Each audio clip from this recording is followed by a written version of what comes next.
57 मुस्लिम देश और उनके राष्ट्र अध्यक्ष एक साथ एक टेबल पर आ गए। ये जो हम आपको ओआईसी की तस्वीरें दिखा रहे हैं, इसमें Iran, Iraq, Lebanon, Jordan, UAE और सऊदी अरब, मिस्र, सीरिया फिलहाल सस्पेंडेड है। ये सारे लोग एक साथ एक मंच पर आ गए हैं इजराइल के खिलाफ, और इनका कहना है इजराइल को फौरन रुक जाना चाहिए। वो बड़े देश मैं आपको बताने जा रहा हूं जो इस वक्त इजराइल को घेर रहे हैं। कौन कौन से वो राष्ट्र अध्यक्ष है, देखिए जरा आपको मैं दिखाने जा रहा हूं इजराइल के सामने जो चुनौती पेश कर रहे हैं। ये देखिए, ये मैं आपको दिखा रहा हूं बेंजामिन नेतन्याहू आपको नजर आ रहे हैं, इमरान खान, सऊदी के प्रिंस एर्दोगान, और ये वो राष्ट्र अध्यक्ष है जिसमें खुद इमरान खान शामिल है। और इसके अलावा मैं आपको दिखाऊं मोहम्मद बिन सलमान शुमार है। मोहम्मद बिन सलमान के अलावा एर्दोगन शामिल है, रूहानी शामिल है। इन सब से घिरे हुए हैं चारों तरफ से नेतन्याहू। देखिए जरा मैं आपको दिखा रहा हूं, इन सभी नेताओं ने, यानी न सिर्फ ये नेता बल्कि 57 मुस्लिम देशों के नेताओं ने एक साथ मिलकर आज बैठक की है, ओआईसी की बैठक। खुद सऊदी अरब ने इसे होस्ट किया है और इसमें सभी के विदेश मंत्री शामिल हुए इस बैठक में। और इस बैठक का मकसद है इजराइल पर दबाव बनाना, इजराइल को फिलहाल रोकना, यह मकसद है इन देशों का। और यह बैठक आज दोपहर के वक्त हुई। बैठक में क्या कुछ हुआ यह हम आपको बताने जा रहे हैं, लेकिन 57 मुस्लिम देश एक साथ एकजुट हुए हैं इजराइल पर दबाव बनाने के लिए। आइए अब आपको दिखाने जा रहे हैं हम कि देखिए जरा कि आखिर 57 मुस्लिम देशों की जो बैठक हुई है, इस बैठक में क्या हुआ, इजराइल के खिलाफ कैसे एक मत हुए हैं ये सब। और आखिर अब इनका साफ कहना है कि अब बातचीत से, दबाव बनाने से काम नहीं चलेगा, अब जमीन पर आकर कुछ करना होगा। देखिए रिपोर्ट।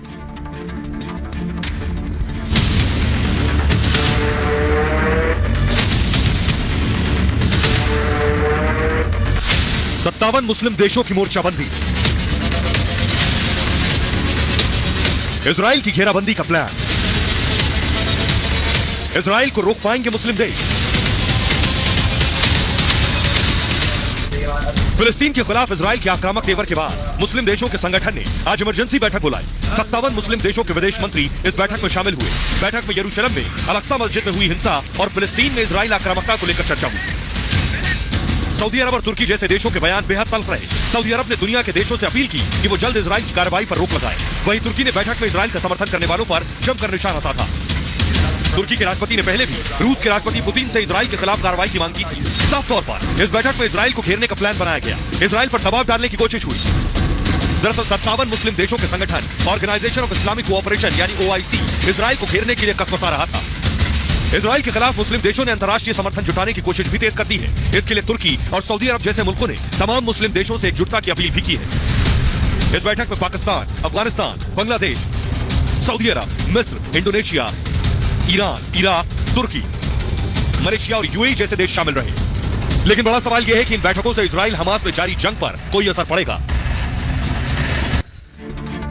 तो दुनिया के सारे मुस्लिम कंट्रीज एक साथ एकजुट होकर खड़ी हो गई हैं इजराइल के खिलाफ और सीधे सीधे चुनौती दे रही हैं, सीधे सीधे उसे चैलेंज कर रही हैं कि अभी इस वक्त आपको ये हिंसा रोकनी होगी। आइए अब आपको सुनवाते हैं टर्की के विदेश मंत्री जो खुद इस ओआईसी की बैठक में शामिल थे, वो क्या कह रहे हैं, क्योंकि टर्की ने सबसे सख्त लहजे में इजराइल और बेंजामिन नेतन्याहू से बात की है। सुनिए जरा टर्की के विदेश मंत्री क्या कह रहे हैं।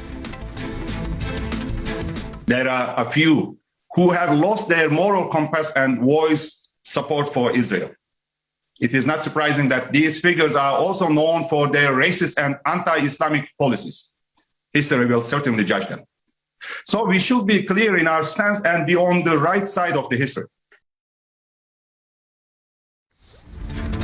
तो आपने सुना टर्की के विदेश मंत्री को।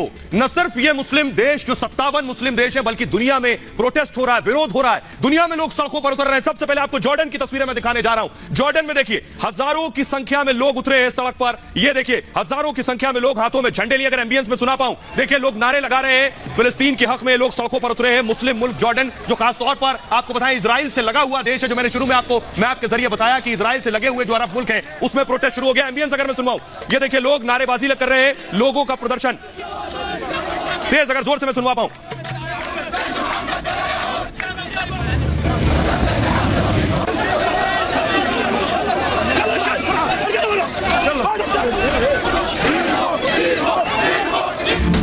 और आइए अब आपको बताते हैं कि खुद जॉर्डन के विदेश मंत्री क्या कुछ कह रहे हैं। जॉर्डन के विदेश मंत्री का क्या कुछ कहना है, ये मैं आपको सुनवाने जा रहा हूं। यह बताता हूं कि आखिर जॉर्डन के विदेश मंत्री क्या कह रहे हैं। जॉर्डन के विदेश मंत्री हैं अयमन सफदी। अयमन सफदी का कहना है इजराइल की वजह से इलाके में शांति को खतरा है। जॉर्डन के विदेश मंत्री, मैंने अभी तस्वीरें जॉर्डन की दिखाई, वहां के विदेश मंत्री का कहना है कि इजराइल की वजह से खतरा पैदा हो गया है। हिंसा के बाद पलायन को लेकर वो चिंतित हैं। जॉर्डन खुद आज मौजूद था ओआईसी में। जॉर्डन के विदेश मंत्री ने इन बातों को कहा है, वो खुद आज मौजूद थे इस बैठक में। आइए अब आपको दिखाते हैं नेतन्याहू ने क्या कहा है इस मामले पर। नेतन्याहू क्या कह रहे हैं ये मैं आपको सुनाने जा रहा हूं। नेतन्याहू ने क्या कहा है देखिए जरा, खुद इजराइल के प्रधानमंत्री क्या कह रहे हैं। इजराइल के प्रधानमंत्री का साफ कहना है टकराव जो हो रहा है इसके लिए हम दोषी नहीं हैं। बेंजामिन नेतन्याहू का कहना है हम पर हमला करने वाले इसके लिए जिम्मेदार हैं, यानी हम सिर्फ जवाब दे रहे हैं, जो हम पर हमला कर रहे हैं वो जिम्मेदार हैं। ऑपरेशन खत्म नहीं हुआ है, इसे अंजाम तक पहुंचाएंगे। नेतन्याहू ने साफ साफ कह दिया है कि उनके ऊपर कितना ही दबाव क्यों ना बना लिया जाए, ऑपरेशन खत्म नहीं हुआ है और इसे अंजाम तक पहुंचाएंगे। नेतन्याहू का यह कहना बहुत मायने रखता है, यानी नेतन्याहू साफ साफ कह रहे हैं कि ये हमले नहीं रुकेंगे क्योंकि हमने शुरुआत नहीं की थी। जहां से शुरुआत हुई वहां से इन्हें रोकना होगा, हम अपने दुश्मन को पूरी तरह से शांत करेंगे। नेतन्याहू का यह कहना है कि यह ऑपरेशन खत्म नहीं हुआ है, ऑपरेशन चल रहा है और ऑपरेशन चलता रहेगा। इसे आखिरी अंजाम तक पहुंचाने के बाद ही हम दम लेंगे। आइए इराक